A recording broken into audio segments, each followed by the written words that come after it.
Merriam-Webster Dictionary defines a grouch as a habitually irritable or complaining person, a grumbler.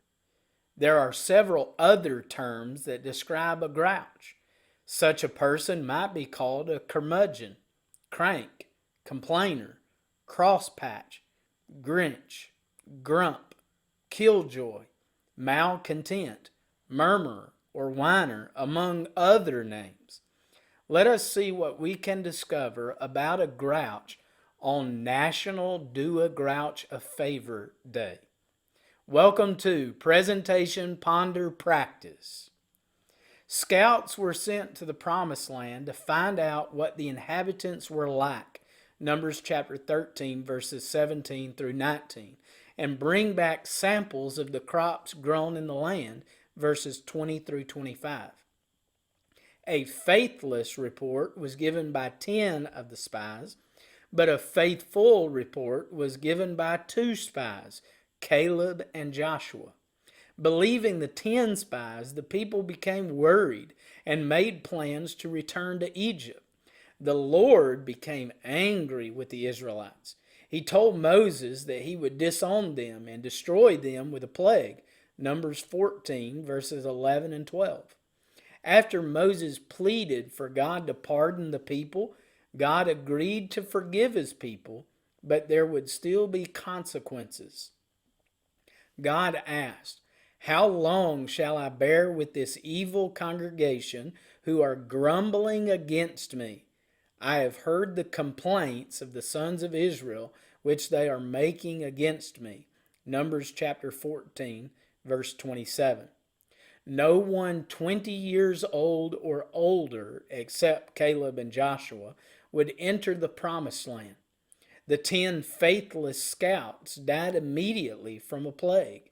The Israelites would wander in the wilderness for 40 years until all of them died and a new generation would be born. Isaiah chapter 59 shows God is disturbed when there is no justice. God desires for people to act justly, please God, love and serve God, and maintain their covenant relationship with Him. Isaiah chapter 58, verses 4 and 6. The people at that time, though, were characterized by wickedness and injustice. Chapter 58, verses 3 through 5, 9 through 12, and chapter 59, verses 3 through 13. Isaiah 59 verse 3 describes the people, "For your hands are defiled with blood, and your fingers with iniquity. Your lips have spoken falsehood, your tongue mutters wickedness." Verses 1 through 8 explain that God would reject their prayers because they were unjust. They were sinning with their hands, their fingers, their lips, and their tongues. Verse 3. They were muttering lies, falsehoods, and deceptions, Isaiah 57 verse 4 and chapter 59 verse 13.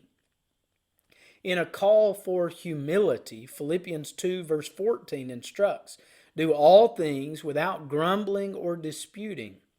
James 5 verse 9 gives the practical teaching as we move closer to the second coming. "Do not complain, brethren, against one another, so that you yourselves may not be judged. Behold, the judge is standing right at the door." Peter wrote about the effect suffering should have on believers. Suffering should develop our love for other believers. Therefore, be hospitable to one another without complaint. 1 Peter chapter 4 and verse 9. In Acts chapter 6, as the number of disciples were growing, a complaint arose among part of the Hellenistic Jews against the native Hebrews because their widows were being overlooked in the daily serving of food. Acts 6 verse 1. This grumbling brought attention to a real need. There are better ways of pointing out an oversight, but because the need was made known, it could be addressed. There are, therefore, justifiable reasons to complain. Do not grumble against God, though, We have no reason to grumble against him. Do not mutter lies, falsehoods, or deceptions.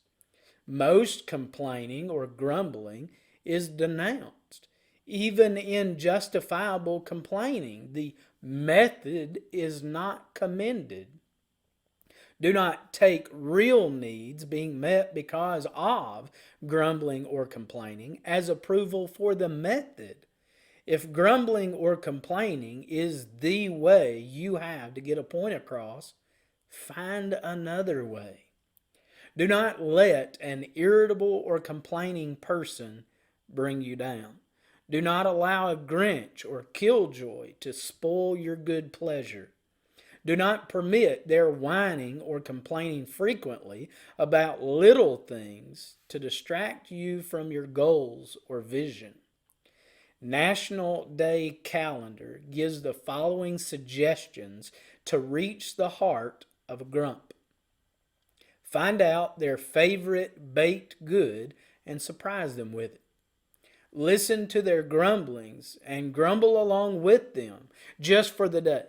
You might find out some of the reasons why they're such a grump. And better yet, find some solutions.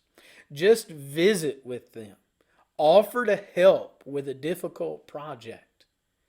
National Do a Grouch a Favor Day is a call to kindness on February 16th.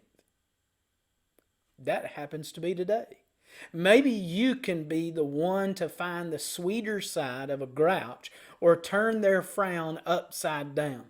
Start by studying the passages mentioned and other passages about complaining. Maybe watch the Kindness Diaries on Netflix. Be sure to engage, encourage, and influence a grouch by doing them a favor today. Let's make a better day for your favorite grouch. I would not advise you to tell them that this is the reason why you're trying to make their day better. May God bless you for doing His will and helping others without complaining.